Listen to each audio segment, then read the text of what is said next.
اس کے ساتھ ہم حاضر ہیں. اس لیے یہ مسئلہ، یہ جو موضوع ہے، اس کو سماعت کرنا اور ان مسائل کو جاننا ہر مسلمان کے لیے ضروری ہے، تاکہ مرنے کے بعد بھی وہ اپنے حقوق جو ہیں وہ پورے کر سکے. بے شک. وراثت جو ہے، علم میراث، یہ شریعت اور دین کے اندر اتنا اہم علم ہے. نبی کریم صلی اللہ علیہ وسلم کا فرمان ہے، فرمایا کہ علم میراث سکھاؤ، اس لیے کہ یہ نصف علم ہے. ٹھیک ہے، یعنی کہ نصف علم وراثت، علم وراثت ہی کو نصف علم کہا گیا. اور علم وراثت سے مراد یہاں ایسے اصول اور قوانین کو جاننا کہ جس کے ذریعے مرنے کے بعد اہل حق کو ان کے حقوق جو ہے وہ پورے پورے دیے جا سکیں، جس کو کہتے ہیں علم میراث. تو وراثت، مال وراثت کہہ لیں یا وراثت کہہ لیں یا ترکہ کہہ لیں، ان تینوں کا ایک ہی مطلب ہے. مال وراثت، وراثت اور ترکہ، اس مال کو کہا جاتا ہے جو مال کوئی شخص چھوڑ کر مر گیا. ٹھیک ہے، جو مال وہ چھوڑ کر دنیا سے چلا گیا اور جو پیچھے وہ مال چھوڑ کر گیا ہے، اس مال کو وراثت بھی کہیں گے، اس مال کو ترکہ بھی کہتے ہیں، اس کو مال وراثت بھی. صحیح ہو گیا. تو علامہ صاحب یہ بتائیے گا کہ مرنے کے بعد مال وراثت سے کتنے حقوق متعین ہوتے ہیں؟ یہ بات بڑی قابل توجہ ہے. عام طور پر ہم ان چیزوں کا خیال نہیں رکھتے. انسان جب دنیا سے چلا جاتا ہے نا، تو وہ جو مال جو بھی چھوڑ کر جاتا ہے، جی، عام طور پر ہم سمجھتے ہیں کہ جو ورثاء ہے وہ سمجھتے ہیں کہ اب یہ جو چھوڑ کر چلا گیا یہ ہمارا حق ہے، بس بات ختم. اچھا، ٹھیک ہے، حالانکہ ایسی بات نہیں ہے. انسان مرنے کے بعد جو مال چھوڑ کر جاتا ہے، اس مال سے 4 حق اس سے تعلق رکھتے ہیں بالترتیب. جو میں ابھی بیان کروں گا وہ اسی ترتیب سے ہے. اچھا. سب سے پہلے مال وراثت، جو مرنے والا مال چھوڑ کر گیا ہے، اسی مال میں سے اس کو کفن اور دفن کا انتظام کیا جائے. کفن دفن کا انتظام کیا جائے. اور یہاں جو ہے کفن اور دفن میں نہ تو بہت زیادہ زیادتی کی جائے گی اور نہ ہی بالکل کمی کی جائے. درمیانہ رکھیں گے. عام روٹین میں جو ایک شخص اپنا لباس استعمال کرتا ہے اسی طرح کا انداز اختیار کیا جائے گا. صحیح. اس میں زیادتی، یہ ورثاء کے حق کو طلب کرنا ہوگا. اس میں بالکل ہی اس کو گرا دینا یہ اس کی شیان شان نہیں ہے، کیونکہ نبی پاک علیہ السلام کا یہ بھی فرمان ہے کہ اپنے مردوں کو اچھے کفنوں میں دفن کرو، کہ یہ باہم آپس میں فخر کرتے ہیں. یہ بھی بڑی قابل توجہ بات ہے. ہمارے ہاں ایک ہی ہم نے گز رکھا ہوا ہے سب کے لیے، لٹھے کا کفن ہے، ساری کائنات کے لیے وہی استعمال ہو رہا ہے. حالانکہ ویسے اب تو کیونکہ ٹھیک ہے، ایک میانہ جو ہے وہ سب چل رہا ہے، ٹھیک ہے، اس میں کوئی مسئلہ نہیں ہے. تو سب سے پہلے تو اسی کے مال میں سے ہم کیا کریں گے؟ یہ مال وراثت کا حق ہے. لیکن ہمارے ہاں عام طور پر ایسا ہوتا نہیں ہے.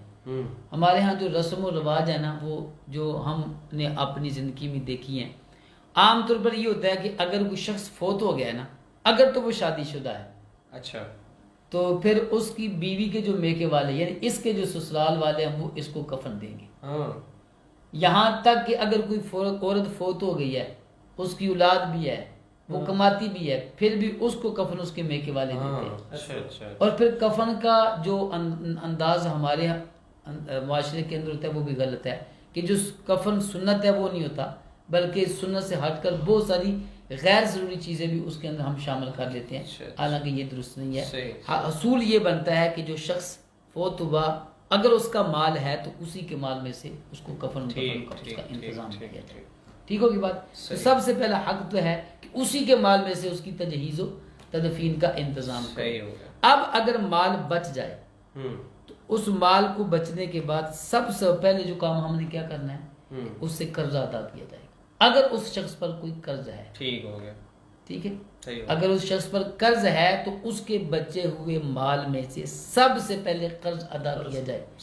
قرض ادا کرنے کے بعد اگر مال بچ جائے تو تیسرا کام کیا کرنا ہے، اگر اس نے زندگی میں کوئی وصیت کی ہے مرنے سے پہلے کہ میں مر جاؤں تو میرا مال جو ہے فلاں کو دے دینا یا فلاں جگہ دینا، مسجد میں دینا، مدرسے میں دینا، جو بھی ہے، تو اس کی وصیت اگر اس نے کل کی ہے تو کل پر عمل نہیں کریں گے، بلکہ اس کے مال میں سے تیسرا حصہ، تیسرے حصے میں اس کی وصیت پر عمل کیا جائے گا. اچھا۔ کل مال کے تیسرے حصے میں اس کی وصیت پر کیا یعنی اگر کوئی فوت ہونے سے پہلے یہ وصیت کر دیتا ہے کہ بھائی جو بھی اختلافات فرض کریں، اکثر ایسا ہی ہوتا ہے کہ اگر کوئی بندہ یہ وصیت کرتا ہے کہ میرا سارا مال کسی اور کو دے دینا، تو اس کا مطلب یہ ہے کہ اولاد کے ساتھ اس کی ناچاکی چل رہی ہے، اختلافات چل رہے ہیں، تو اگر وہ سارا مال کسی کو دے دیتا ہے تو پھر اولاد نے اس میں سے تیسرا حصہ دینا ہے؟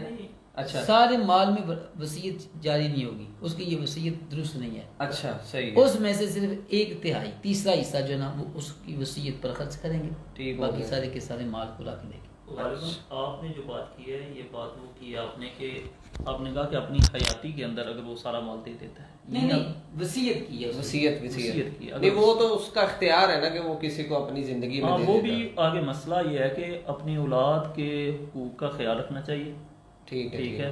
اگر بندہ زندہ ہے تو زندہ میں دیکھنا چاہیے کہ میری اولاد ہے، اگر میں ایک کوئی حق دے دوں گا تو بعد میں دوسرا بیٹا جو ہے یہ کیسے زندگی گزارے گا۔ اور اس میں یہ بھی میں عرض کرتا جاؤں کہ یہ اس میں صرف ورثاء کے اندر اولاد نہیں ہے، اور بھی کئی لوگ ہیں جن کا ہمیں پتہ ہی نہیں ہے، نہ کبھی ہم نے ان کو دیا ہے۔ اچھا، لیکن یہ ہے کہ اگر کوئی شخص اپنے ورثاء کو محروم کرنے کے ارادے سے زندگی میں کہیں وقف کر دیتا تو یہ بھی گناہ ہے۔ ٹھیک ٹھیک جی وارث کو محروم نہیں کر سکتے ہم ہاں، جائیداد سے، یعنی کہ بعض بندے ہمارے معاشرے کے اندر تو بڑا گندا سسٹم ہے ہمارا۔ اچھا، بعض اوقات لوگ میں نے دیکھے بھی ہیں اور کئی لوگوں کے بارے میں یہ سنا بھی ہے کہ وہ مرتے مرتے بیوی کو طلاق دے جائیں گے، کہیں ایسا نہ ہو کہ میرے مرنے کے بعد میرے مال کی وراثت اس کو ملے، جس نے ایک زندگی اس کے ساتھ گزاری۔ ہمارا ذہن جو ہے نا، ہماری ذہنیت بڑی عجیب و غریب قسم کی ہے، ہمارا معاشرہ بڑا عجیب و غریب قسم کا ہے کہ ایک شخص نے، ایک عورت نے آپ کے ساتھ پوری زندگی کا ایک حصہ گزارا ہے، اس کے کچھ حقوق ہیں آپ کے ساتھ، مرنے کے بعد آپ جن کو دینا چاہ رہے ہیں تو آپ کے پاس کیا پروف ہے کہ وہ آپ کا مال جو ہے وہ صحیح جگہ استعمال کریں گے؟ کچھ چیزیں ایسی ہیں جو ہماری بلکہ بہت ساری چیزیں ایسی ہیں جو ہماری درست نہیں ہیں۔ تو جو میں عرض کر رہا تھا کہ پہلے تجہیز و تدفین ہوگی، اگر اس سے مال بچے تو پھر اگر اس پر قرض ہے تو قرض ادا کیا جائے گا، قرض ادا کرنے کے بعد اب دیکھیں گے بچا یا نہیں بچا، اگر بچا ہے تو پھر اس سے وصیت کا تعلق ہوگا، وہ بھی کل سے نہیں ہوگا، ایک تیسرے حصے سے ہوگا۔ اب اگر مال بچ جاتا ہے تو اب وہ مال کا چوتھا درجہ ہے ورثاء کا، ٹھیک ہوگا، یہ سب کا سب سے آخر میں۔ لیکن ہمارے معاشرے کے اندر اس کو سب سے پہلے ہم لے کر آتے ہیں، یہ شیعت کی ترتیب ہے نا، ہم اس کو پہلے لے کر آتے ہیں، مقروض ترستے رہتے ہیں کہ ہمارا قرض کون دے گا، اگر 2-4 بیٹے ہیں تو کوئی کہے گا وہ دے گا، کوئی کہے گا وہ دے گا، کہے گا وہ دے گا۔ صحیح بات ہے، تو یہ کہنے کی ضرورت نہیں ہے، یہ اس کے مال میں سے دیں، اس کی جو جائیداد ہے اس میں سے دیں آپ قرض، اگر آپ نے نہیں دینا تو۔ ویسے تو اخلاقیات تو یہی ہے نا کہ اولاد قرض ادا کرے، نہ بھی مال بچے تو اولاد پر اخلاقی فرض ہے کہ وہ اپنے والدین کا قرض دیں۔ اور یہ بات ذہن میں رکھنی ہے کہ قرض کا معاملہ ایسا اہم ہے کہ یہ تو کوشش کرنی چاہیے کہ میت کو دفن سے پہلے ہی اس کا قرض ادا کر دیا جائے، میت کو دفن کرنے سے پہلے ہی، کیونکہ قرض ایک ایسا معاملہ ہے جس کے بارے میں شہید کو بھی یہ، شہید کے صغیرہ کبیرہ گناہ معاف ہو جاتے ہیں، لیکن قرض والا بندے کا جو حق ہے وہ اس کا معاف نہیں ہوتا۔ غالباً ایک تو روایت کے اندر یہ بھی آتا ہے کہ نبی صلی اللہ علیہ وسلم جب جنازہ پڑھایا کرتے تھے تو پوچھا کرتے تھے کہ کیا اس بندے پہ قرض تو نہیں ہے؟ بالکل ایسے ہی سنا، ٹھیک ہے، تو اس لیے پہلا جو کام ہے وہ یہ ہے تدفین اور جنازے سے پہلے یہ سارے کام ہونے قرض چاہیے، ادا کرنا۔ اگر صاحب حیثیت ہیں ہونے چاہیے، اور اگر کوئی بندہ غریب ہے تو یہ بھی ہمیں ایک اخلاقی طور پہ رکھنا چاہیے کہ بندہ دیکھتے ہیں کہ مرنے والا غریب ہے، اس کا قرض دینے والا کوئی نہیں، اب ساری زندگی اس کو دل میں رکھنے کے بجائے تہہ دل سے معاف کر دیں اس کو، کہ کم از کم آپ کو اس کا اجر، صدقے کا اجر بھی ملے گا، اور ویسے نبی پاک کا فرمان ہے کہ عفو درگزر کرو کہ اللہ تعالیٰ تمہیں قیامت کے دن معاف کرے گا، ٹھیک ہے، یہ ایک اجر و ثواب کا، یہ 4 چیزیں ہیں بالترتیب ہیں، اس میں یہی ترتیب کا اعتبار کریں گے۔ ایسا نہیں کہ وراثت تقسیم کر دی اور قرض والے در در ٹھوکریں کھا رہے ہیں کہ ہمارا قرضہ نہیں ابھی وہ ادا کیا جا رہا ہے، اس کے اندر یہ ترتیب ہے۔